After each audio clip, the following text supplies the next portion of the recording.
Nama saya Asmat Hariri, saya dari BK2A. Pada saat ini sebenarnya cukup banyak buku yang membahas tentang HAM, namun informasi tersebut cenderung disajikan secara parsial atau tematik yang menyulitkan pembaca untuk memahami secara menyeluruh. Buku ini ditulis secara sederhana dan dapat memberikan pemahaman dasar terhadap berbagai hal yang berkaitan dengan konsep HAM secara komprehensif, baik internasional maupun nasional. Diawali dengan pandangan mendasar tentang kebebasan sebagai bagian mendasar dari eksistensi manusia, dari asumsi bahwa kebebasan melekat dalam kodrat manusia, karena kebebasan merupakan bagian tak terpisahkan dari hak asasi manusia. Hak asasi manusia yang dipahami sebagai hak yang secara kodrati dimiliki oleh setiap orang tanpa pengecualian dan keistimewaan baik berdasarkan golongan, kelompok maupun tingkat sosial tertentu. Menempatkan HAM sebagai isu utama yang diperbincangkan berbagai kalangan di segala zaman. Perhatian dan perjuangan umat manusia terhadap HAM sesungguhnya telah berjalan seiring dengan perkembangan peradaban mencapai kemuliaan kehidupan manusia. Nah, pada buku ini juga dijelaskan per babnya, dan ada 10 bab di buku ini. Yang pertama ada bab 1, yaitu negara hukum dan demokrasi. Yang kedua ada bab hukum dan konstitusi. Yang ketiga ada bab hak asasi manusia, pengertian HAM seperti ciri-ciri khusus HAM, bentuk-bentuk HAM, dan lain-lain.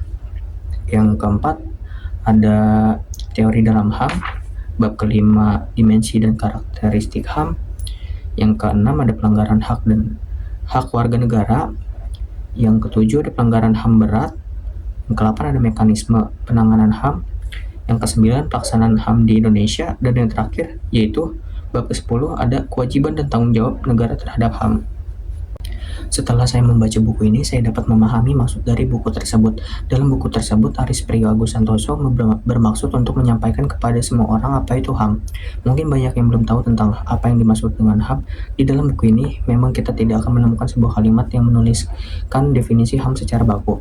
Sebab setiap orang memiliki hak-haknya masing-masing, sehingga tidak ada satu kata pun orang yang dapat mendefinisikan pengertian dari hak asasi manusia. Para tokoh juga tidak menerapkan definisi HAM secara baku karena para tokoh juga menemukan pendapatnya masing-masing tentang makna dari HAM tersebut. Dalam buku ini kita juga disuguhi berbagai pengetahuan baru tentang dari mana asal istilah HAM tersebut. Mungkin sedikit juga orang yang mengetahui asal mula HAM.